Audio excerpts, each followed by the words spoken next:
Welcome to Hobby Clubhouse with a tutorial on storing delicate model parts. While Bandai and most other manufacturers design their kits to tolerate a good amount of handling, there is still small and thin parts that will break if you let them jump around inside a box when you store them. Like Madoka Yuki here from the Sosai Shoujo Teien line, her head looks beautiful with the individual streaks of hair frozen in mid-motion, but as you can imagine, these really thin tips could easily break if the weight of the whole model, or even just the head, was moving inside a box and pressing against them. The situation isn't as extreme with Gundam models, but with the HGFC God Gundam here, we can see the 4 yellow blade antennae are just as vulnerable and would need extra care to keep them from breaking. So that's why we'll be demonstrating how to protect these 3 separate heads included with Madoka Yuki as an example, so you'll never end up with broken parts again in any of your boxes. Before we begin, you're gonna need some basic items.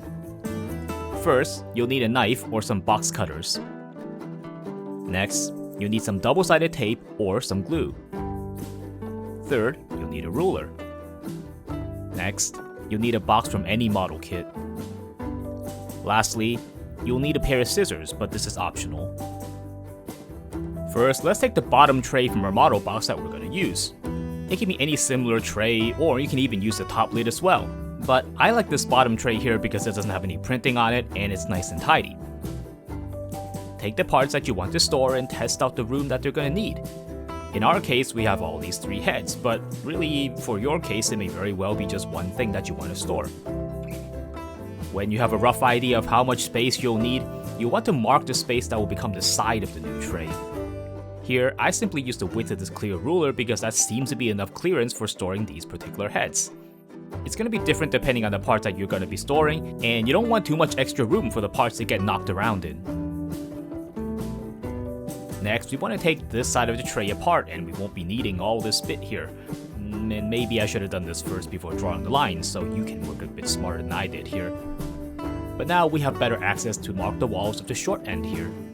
It's more or less the same process as the other wall, and in the end, you should have something that looks like this here. Next, let's trim down the tray.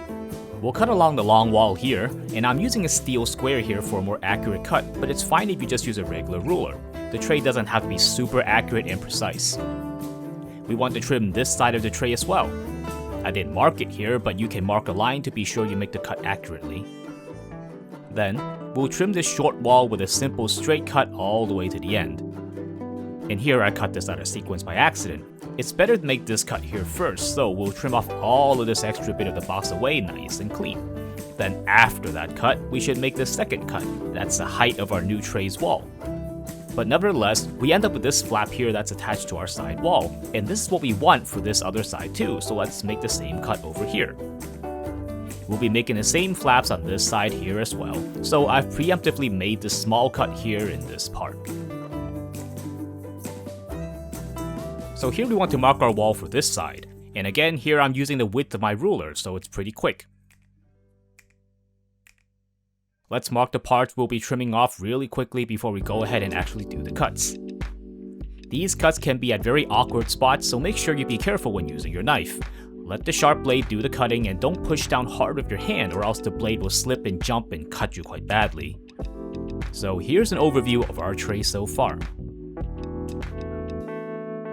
Now we want to make our flaps on the side a little bit smaller. Here I marked the line and this is the part I'll be cutting off. The width here can be any arbitrary size you like, and I just use the red lines on my ruler out of convenience. We'll do the same for all 3 of the flaps. And then, we'll also mark the parts that we'll be removing. Then, it's 3 simple cuts to trim these parts off. Now the flaps here aren't done yet. We want their sides to be tapered, so here, I'm cutting their sides into an angle. Now this can be any angle you like, so you can do it as quickly or as neatly as you want. And here, I use scissors to get all these parts cut a little bit quicker. Before we move on, we need to clean up this little lip that's from the original fold of the box. Just trim it off and we're good to go. Next, we need to score the lines that are going to be folded. My mechanical pencil here has its lead retracted, and I'm using the steel tip to make an imprint of the line here. And I'll do the same for all the lines that we're going to fold. As you can see, the resulting folds are nice and tidy, and our tray is now ready to be stuck into place. I like to use double-sided tape because it's quick and it doesn't need to dry, but glue works just fine too if you like that a little bit more. You'll need some on each of the tapered flaps, so here I've put tape on all of them and then trimmed them back down to size. When that's done, we can stick the tray walls together and make our basic tray. The one I made here is a little bit out of shape on this side of the wall here because I made the cut badly, but you're gonna do better than I did. And even if it's like this, the tray is actually perfectly still usable, even if it's a little bit imperfect. Our tray needs to hold 3 pieces, so let's make some partitioning walls. Of course, you don't have to do this if you're only storing one single piece in your tray. Here, I've cut a strip of the box out that's the same height as our tray. Then, I mark the width of the box here, leaving a little flap on each side. We want 2 of these, and the little side flaps can be any arbitrary size that you want. Taking my scissors, I cut the 2 walls out, and then I make the side of the flaps tapered just like with the tray before. Then, we need to score the lines, make the folds, and then put some tape on.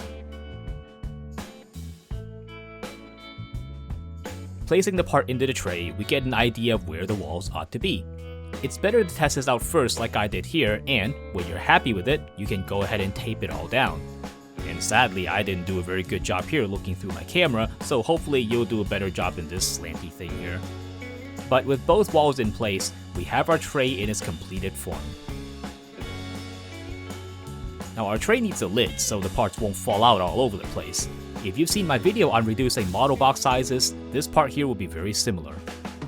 We want to take our tray to measure the size of the lid. Trust the size even if it seems a little bit sloppy and inaccurate because this will help the lid fit well even if the tray is a little bit misshapen. Here, we'll mark the walls of our lid just like we did for the tray. All along the way, I'm marking the parts that I'm going to be trimming off so that I don't get confused later on. And here's the lid with all the parts to be trimmed marked with an X. Then it's time to actually trim it down according to the lines we've drawn. This is exactly the same process as the tray, so at this point you ought to be more comfortable with doing it. We'll make the same flaps like before along the short walls, so we need to mark down the lines for them and then make our cuts. Then we taper the edges just like before. Score the lines to be folded, so this one right here, then all of the flaps. If your lines are messy like mine here, you can erase them now and clean it up a little bit. After folding all the bits, we can do a quick fit and see that the lid does in fact hold our tray properly. So let's put tape onto each of the flaps and trim them down neatly. Now very important, when we stick the lid together, we want to place the tray inside and then stick the lid together so that it fits snug and tight. This way, all 4 corners will hug the tray's corners, and the final box will always be a perfect fit. And if you've done all of that properly, you'll now have a partitioned box that'll protect your delicate parts.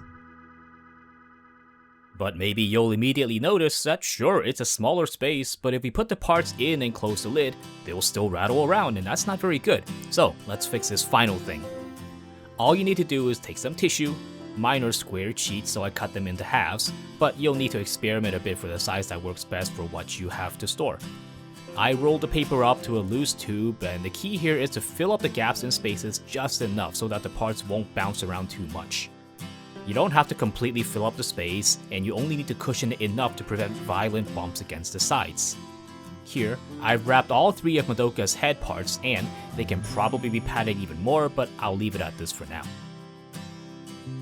And lastly, don't forget to write down what's inside so you don't have to look inside every little box to find what you might need. And there you have it, your delicate model parts safe and protected. It's a little bit of work, but it is important especially if you want to store multiple kits inside a box together, and they might break off antennas and small parts if you let them move around. And I hope you found this tutorial useful. Thank you so much for watching. Come look us up on social media with updates on upcoming videos and sneak peeks for future projects. Or go check out this very similar video about reducing the size of your Gundam model boxes if you haven't seen that one yet. But before you go, don't forget to like, subscribe, and hit the bell icon to be notified of new videos from Hobby Clubhouse, and I'll see you next time.